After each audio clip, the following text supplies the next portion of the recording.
Hello, everyone. It's Junie. So I wasn't even sure if I was going to even bring up Cam and Allie and the whole debacle that's been going on with them and their channel. Okay. This is not to throw shade at Allie and Cam in any way. I am upset that, I went back and looked through at some of Cam's videos, and he is dope nodding off in his videos, okay? And talking about Summer Wells, and it's heartbreaking. Now, this is not to throw shade at them in any way, shape, or form. I have been very open and honest with you guys about my husband's and our marriage problems. My husband suffered from long-term addiction. Now, if you look in between his fingers, to me, that looks like a puncture. Not pointing fingers, but that looks like a point of entry, possibly for a needle. I don't know, though. I don't know what heroin addiction really looks like.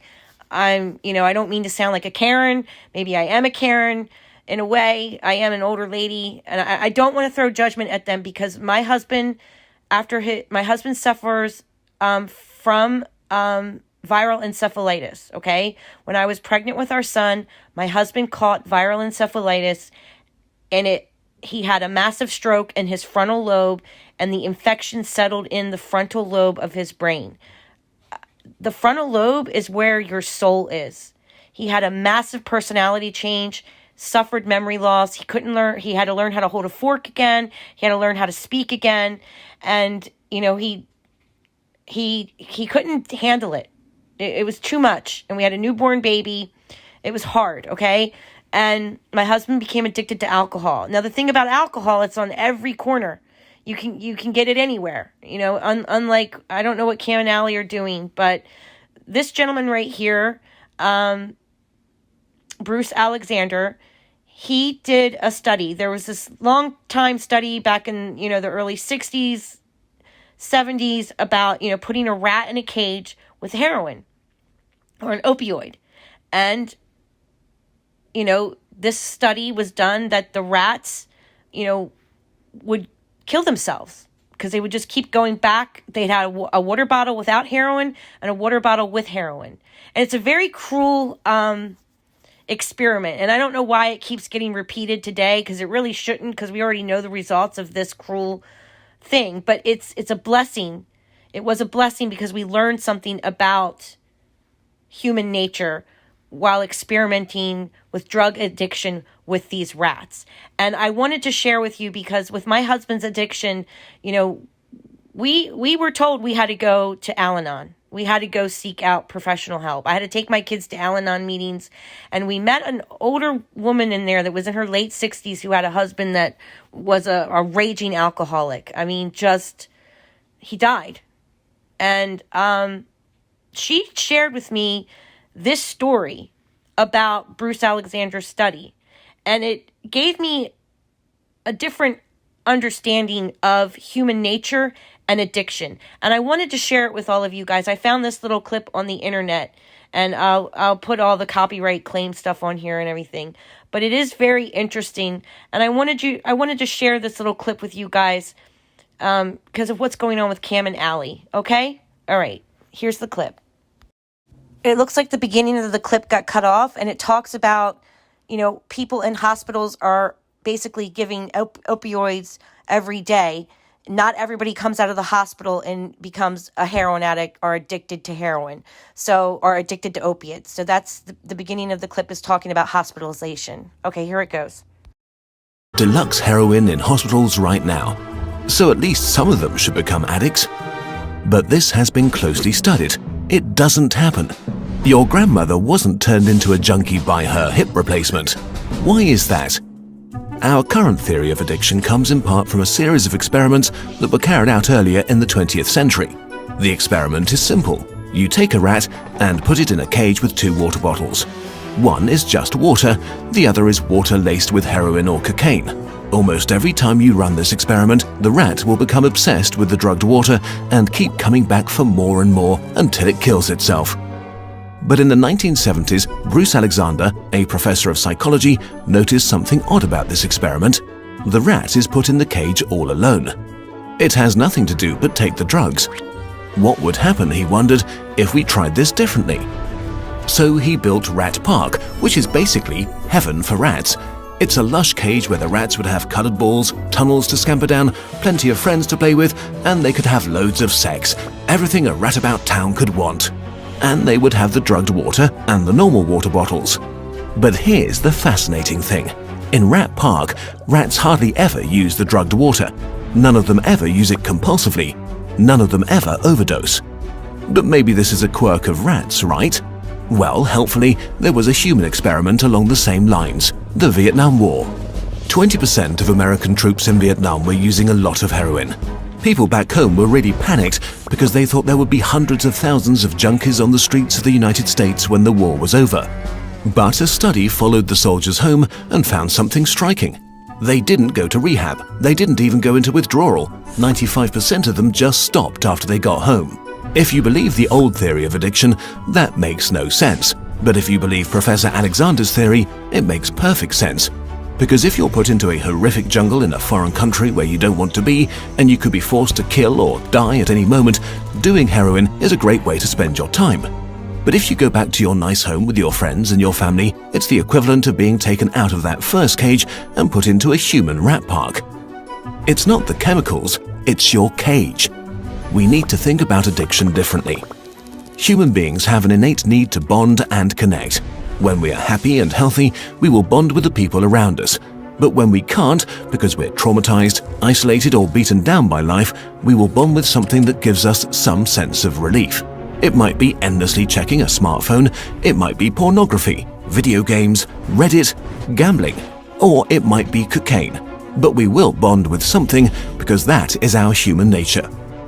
The path out of unhealthy bonds is to form healthy bonds, to be connected to people you want to be present with. Addiction is just one symptom of the crisis of disconnection that's happening all around us. We all feel it. Since the 1950s, the average number of close friends an American has been steadily declining. At the same time, the amount of floor space in their homes has been steadily increasing. To choose floor space over friends, to choose stuff over connection. The war on drugs we've been fighting for almost a century now has made everything worse. Instead of helping people heal and getting their life together, we have cast them out from society. We have made it harder for them to get jobs and become stable. We take benefits and support away from them if we catch them with drugs. We throw them in prison cells, which are literally cages. We put people who are not well in a situation that makes them feel worse and hate them for not recovering. For too long, we've talked only about individual recovery from addiction. But we need now to talk about social recovery, because something has gone wrong with us as a group. We have to build a society that looks a lot more like Rat Park and a lot less like those isolated cages. We are going to have to change the unnatural way we live and rediscover each other. The opposite of addiction is not sobriety. The opposite of addiction is connection.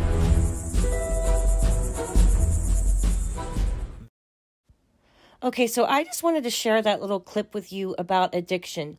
You can Google Bruce Alexander's work, and that was just a little clip that I found that was quick and easy to kind of give an illustration of how this experiment worked and how our society as a whole is truly uneducated about addiction. And all of us are rats in a cage to some degree. And it depends on our upbringing as children, the hurts that we suffer in our life. And Cam has talked about his mother in his past. And I'm not making excuses for them, okay? Because what's happening is messed up, all right? But us as a whole, and us as a true crime community, I just don't want it to go into attack mode and let you kind of know how I feel about addiction. Okay, I am very passionate about addiction, and I feel that it is an area in our society that we need to be more educated about. Of course, I'm not saying, oh, well, go over and, give Cam and Allie money. Go over and go invite them to live in your basement. I'm not saying that. What I'm saying is that us as a whole in society have to look at addiction as they are suffering. And there is an illness attached to it. I don't know if it's a mental illness, a PTSD type of thing or trauma, but there is something wrong. And it's not just the addiction, it's multi-layered.